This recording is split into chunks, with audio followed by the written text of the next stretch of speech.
Chapter 36. Herbert and I went on from bad to worse in the way of increasing our debts, looking into our affairs, leaving margins, and the like exemplary transactions, and time went on, whether or no, as he has a way of doing, and I came of age, in fulfillment of Herbert's prediction, that I should do so before I knew where I was. Herbert himself had come of age 8 months before me. As he had nothing else than his majority to come into, the event did not make a profound sensation at Bernard's Inn. But we had looked forward to my 21st birthday with a crowd of speculations and anticipations, for we had both considered that my guardian could hardly help saying something definite on that occasion. I had taken care to have it well understood in Little Britain when my birthday was. On the day before it, I received an official note from Wemmick, informing me that Mr. Jaggers would be glad if I would call upon him at 5 p.m. of the auspicious day. This convinced us that something great was to happen, and threw me into an unusual flutter when I repaired to my guardian's office, a model of punctuality. In the outer office, Wemmick offered me his congratulations, and incidentally rubbed the side of his nose with a folded piece of tissue paper that I liked the look of. But he said nothing respecting it, and motioned me with a nod into my guardian's room. It was November, and my guardian was standing before his fire, leaning his back against the chimney-piece, with his hands under his coat-tails. "Well, Pip," said he, "I must call you Mr. Pip today. Congratulations, Mr. Pip." We shook hands. He was always a remarkably short shaker, and I thanked him. "Take a chair, Mr. Pip," said my guardian. As I sat down and he preserved his attitude and bent his brows at his boots, I felt at a disadvantage, which reminded me of that old time when I had been put upon a tombstone. The 2 ghastly casts on the shelf were not far from him, and their expression was as if they were making a stupid apoplectic attempt to attend to the conversation. "Now, my young friend," my guardian began, as if I were a witness in the box, "I am going to have a word or two with you." "If you please, sir." "What do you suppose?" said Mr. Jaggers, bending forward to look at the ground, and then throwing his head back to look at the ceiling. "What do you suppose you are living at the rate of?" "At the rate of, sir?" "At," repeated Mr. Jaggers, still looking at the ceiling, "the rate of," and then looked all round the room, and paused with his pocket-handkerchief in his hand, halfway to his nose. I had looked into my affairs so often that I had thoroughly destroyed any slight notion I might ever have had of their bearings. Reluctantly, I confessed myself quite unable to answer the question. This reply seemed agreeable to Mr. Jaggers, who said, "I thought so," and blew his nose with an air of satisfaction. "Now, I have asked you a question, my friend," said Mr. Jaggers. "Have you anything to ask me?" "Of course it would be a great relief to me to ask you several questions, sir, but I remember your prohibition." "Ask one," said Mr. Jaggers. "Is my benefactor to be made known to me today?" "No." "Ask another." "Is that confidence to be imparted to me soon?" "Waive that a moment," said Mr. Jaggers, "and ask another." I looked about me, but there appeared to be now no possible escape from the inquiry. "Have I anything to receive, sir?" On that, Mr. Jaggers said triumphantly, "I thought we should come to it," and called to Wemmick to give him that piece of paper. Wemmick appeared, handed it in, and disappeared. "Now, Mr. Pip," said Mr. Jaggers, "attend, if you please. You have been drawing pretty freely here. Your name occurs pretty often in Wemmick's cash-book, but you are in debt, of course." "I am afraid I must say yes, sir." "You know you must say yes, don't you?" said Mr. Jaggers. "Yes, sir." "I don't ask you what you owe, because you don't know, And if you did know, you wouldn't tell me. You would say less. Yes, yes, my friend, cried Mr. Jaggers, waving his forefinger to stop me as I made a show of protesting. It's likely enough that you think you wouldn't, but you would. You'll excuse me, but I know better than you. Now, take this piece of paper in your hand. You have got it. Very good. Now, unfold it and tell me what it is. This is a banknote, said I, for £500. That is a banknote, repeated Mr. Jaggers, for £500. And a very handsome sum of money, too, I think. You consider it so?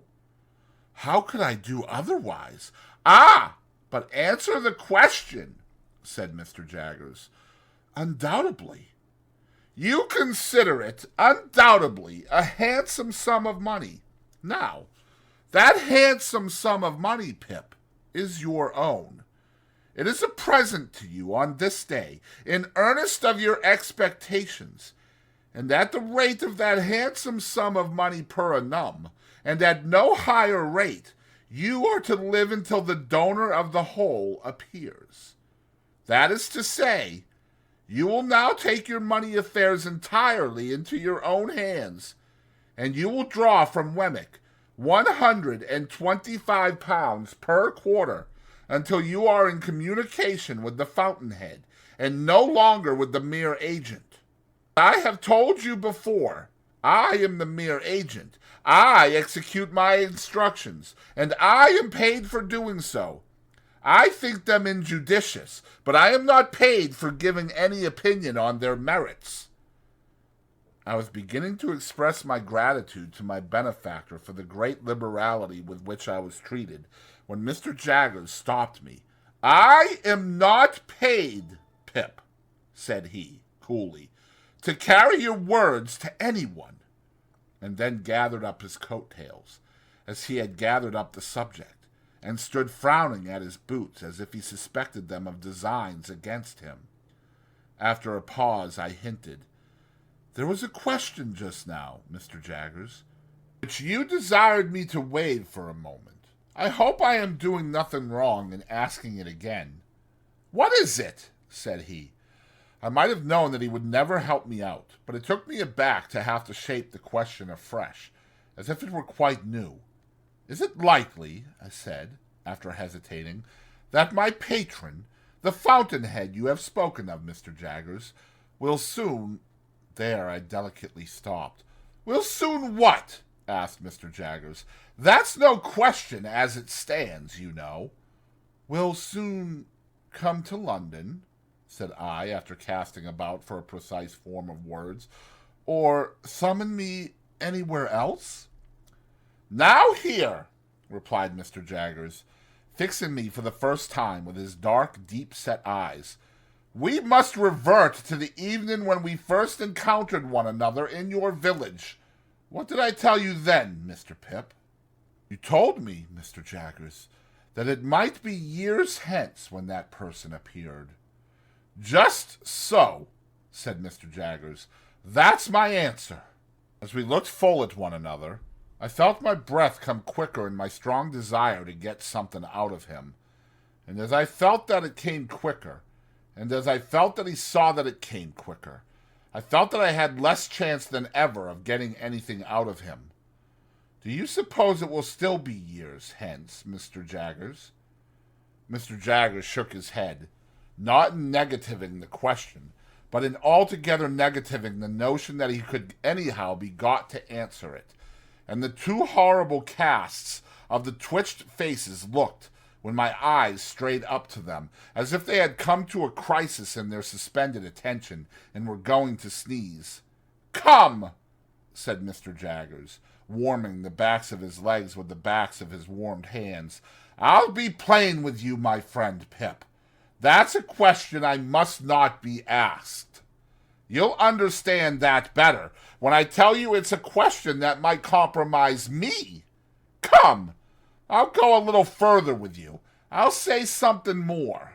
He bent down so low to frown at his boots that he was able to rub the calves of his legs in the pause he made. "When that person discloses," said Mr. Jaggers, straightening himself, "you and that person will settle your own affairs. When that person discloses, my part in this business will cease and determine. When that person discloses, it will not be necessary for me to know anything about it, and that's all I have got to say." We looked at one another until I withdrew my eyes and looked thoughtfully at the door. From this last speech I derived the notion that Miss Havisham, for some reason or no reason, had not taken him into her confidence as to her designing me for Estella. He resented this, and felt a jealousy about it, or that he really did object to that scheme, and would have nothing to do with it. When I raised my eyes again, I found that he had been shrewdly looking at me all the time, and was doing so still. "If that is all you have to say, sir," I remarked, "there can be nothing left for me to say." He nodded assent, and pulled out his thief-dreaded watch, and asked me where I was going to dine. I replied at my own chambers with Herbert. As a necessary sequence, I asked him if he would favor us with his company, and he promptly accepted the invitation, but he insisted on walking home with me in order that I might make no extra preparation for him. And first he had a letter or two to write, and, of course, had his hands to wash. So I said I would go into the outer office and talk to Wemmick. The fact was that when the £500 had come into my pocket, a thought had come into my head which had been often there before, and it appeared to me that Wemmick was a good person to advise with concerning such thought. He had already locked up his safe, and made preparations for going home. He had left his desk, brought out his 2 greasy office candlesticks, and stood them in line with the snuffers on a slab near the door, ready to be extinguished. He had raked his fire low, put his hat and greatcoat ready, and was beating himself all over the chest with his safe key, as an athletic exercise after business. "Mr. Wemmick," said I want to ask your opinion. I am very desirous to serve a friend." Wemmick tightened his post-office and shook his head, as if his opinion were dead against any fatal weakness of that sort. "Friend," I pursued, "is trying to get on in commercial life, but has no money, and finds it difficult and disheartening to make a beginning. Now I want somehow to help him to a beginning." "With money down?" said Wemmick, in a tone drier than any sawdust. "With some money down," I replied, for an uneasy remembrance shot across me of that symmetrical bundle of papers at home. "With some money down, and perhaps some anticipation of my expectations." "Mr. Pip," said Wemmick, "I should like just to run over with you on my fingers, if you please, the names of the various bridges up as high as Chelsea Reach. Let's see. There's London, 1. Southwark, 2. Blackfriars, 3. Waterloo is 4. Westminster, 5. Vauxhall, 6. He had checked off each bridge in its turn, with the handle of his safe key on the palm of his hand. "There's as many as 6, you see, to choose from." "I don't understand you," said I. "Choose your bridge, Mr. Pip," returned Wemmick, "and take a walk upon your bridge, and pitch your money into the Thames over the centre arch of your bridge, and you know the end of it. Serve a friend with it, and you may know the end of it too, but it's a less pleasant and profitable end." I posted a newspaper in his mouth. He made it so wide after saying this. "This is very discouraging," said I. "Meant to be so," said Wemmick.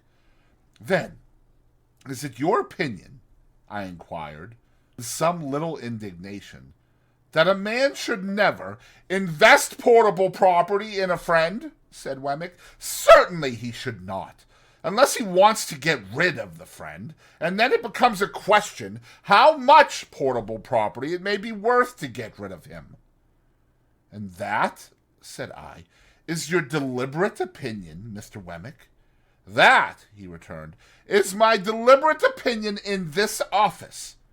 Ah, said I, pressing him, for I thought I saw him near a loophole here. Would that be your opinion at Walworth? Mr. Pip, he replied with gravity, Walworth is one place, and this office is another, much as the aged is one person, and Mr. Jaggers is another. They must not be confounded together. My Walworth sentiments must be taken at Walworth. None but my official sentiments can be taken in this office. Very well, said I, much relieved. Then I shall look you up at Walworth. You may depend upon it. Mr. Pip, he returned, you will be welcome there in a private and personal capacity. We had held this conversation in a low voice, well knowing my guardian's ears to be the sharpest of the sharp. As he now appeared in his doorway, toweling his hands, Wemmick got on his great coat and stood by to snuff out the candles. We all three went into the street together, and from the doorstep Wemmick turned his way, and Mr. Jaggers and I turned ours. I could not help wishing more than once that evening that Mr. Jaggers had had an aged in Gerrard Street, or a stinger, or a something, or a somebody, to unbend his brows a little.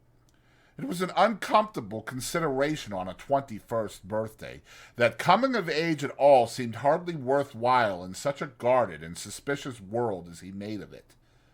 He was 1,000 times better informed and cleverer than Wemmick, and yet I would 1,000 times rather have had Wemmick to dinner. And Mr. Jaggers made not me alone intensely melancholy, because, after he was gone, Herbert said of himself, with his eyes fixed on the fire, that he thought he must have committed a felony and forgotten the details of it. He felt so dejected and guilty.